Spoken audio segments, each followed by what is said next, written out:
Today is April 3rd, 2013, and last week I spent an entire week in the hospital, felt deathly sick. Apparently the Neulasta that they give me the day after my chemotherapy, while after I rehydrate, was so strong that it literally pulled the marrow out of my bones, and I could just feel it from head to toe. Like my bones were cracking, especially down on my back. And at this time, I'm staying with my parents because my my mother and my father are helping us. So I'm at their home, and I just start crying and crying, and it feels like this fever that I get, and this fever just won't break. So I call my doctor, and he tells me that maybe I should take some pain meds like ibuprofen. So at the amount of what it was, he told me to take four. So the night before, I took four of them. My father gave me four, and automatically I went to sleep. I just fell asleep, which is kind of not normal, but I fell asleep. The next thing I knew, I woke up the next morning and I felt even more sore. So at this point, I'm thinking, maybe I'll go see my PCP since there's a doctor that's right out there. And so I go to Capole, Straub, and I see him, and he turns around and he tells me, he says, maybe we should find out what types of medicines you're on. And he's a really good doctor. So as I go to see him and I start telling him, and I'm noticing that this more as I'm sitting in his office, that this pain is just unbearable. It's getting harder and harder. My fever is not breaking. And he says, you know what, why don't you go home and you rest? And I said, okay. So in the meantime, he's sending me over to Long's to go get some pain medicine. Well, I didn't have my license on me, so I couldn't pick it up. So instead, what happens is I decided, okay, you know what, we'll go home. And somehow we'll work something out. We'll go to my mom's house and everything will be okay. So on the way, jumped in the van, and I'm driving to my dad's driving, and my body just cringed. Like it was like all of a sudden I felt like I was standing up like this, and the need to want to be like this all of a sudden. And my back just wouldn't give. So as we're going to my mom's house, which is not very far away from where my doctor's was at the time, my dad and my mom are deciding whether they should drive me in or if I should call 911. So it's a good thing that as we were going, I contacted my doctor, and my doctor finally called me back, my oncologist, and he had mentioned that maybe it's time for me to come in.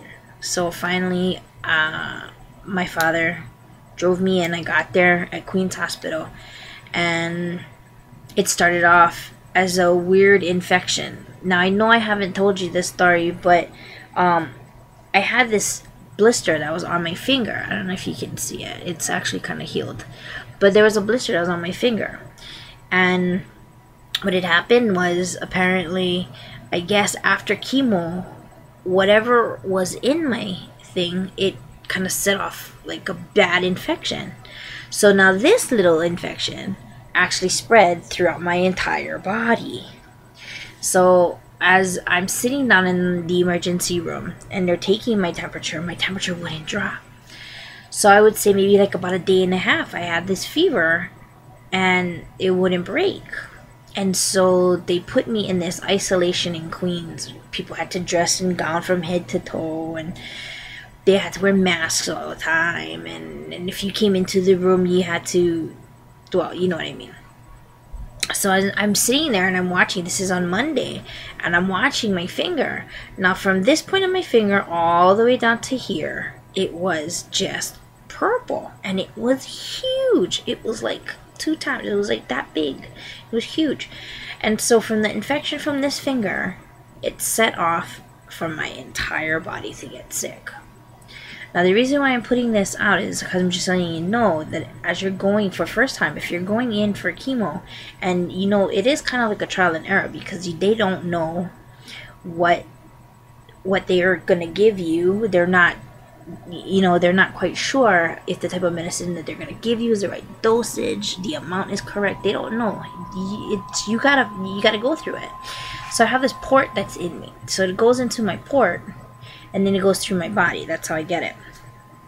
But I'm so highly susceptible to any type of infection that it's very dangerous, because I notice in my kids, and they're young and they're coming home from elementary school, they catch colds a lot, because apparently, washing their hands, kids in school aren't washing their hands or whatever. My kids aren't angels either, but apparently because of how children are, I kind of have to spend a lot of time away from my kids. And I've noticed that this last week that I've been in the hospital from Monday through Friday, I'm not seeing them. I've noticed that it actually took a toll on me, where I literally was begging my doctors that I will make myself better. I will try. Hiram and I will try together to make myself better, just so that I can come home to be with my kids. The more away from them I've noticed, that I can't bear it.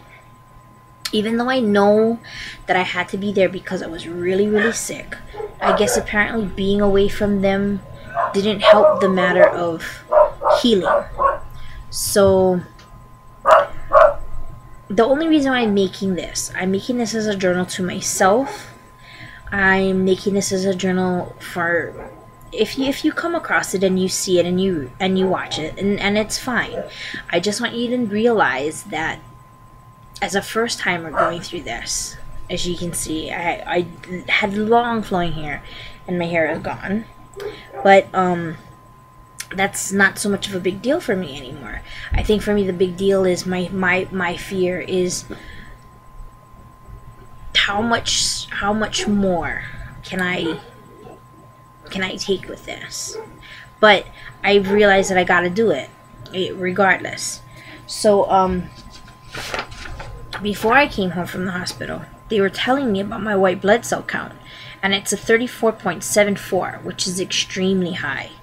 But it's good because that way it fights off infection. So which I'm so happy for that.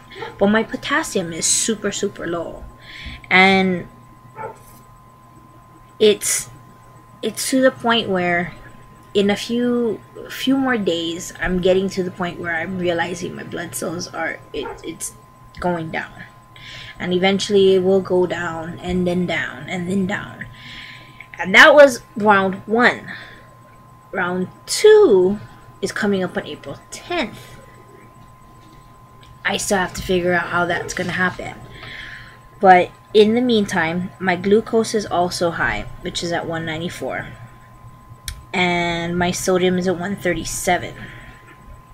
Which is kind of funny because what I ate at the hospital pretty much was just water with flavoring in it, which is recommended by the doctors. But anyway, so I just wanted to let you folks know on that. Thank you, and I'll be back in a few days.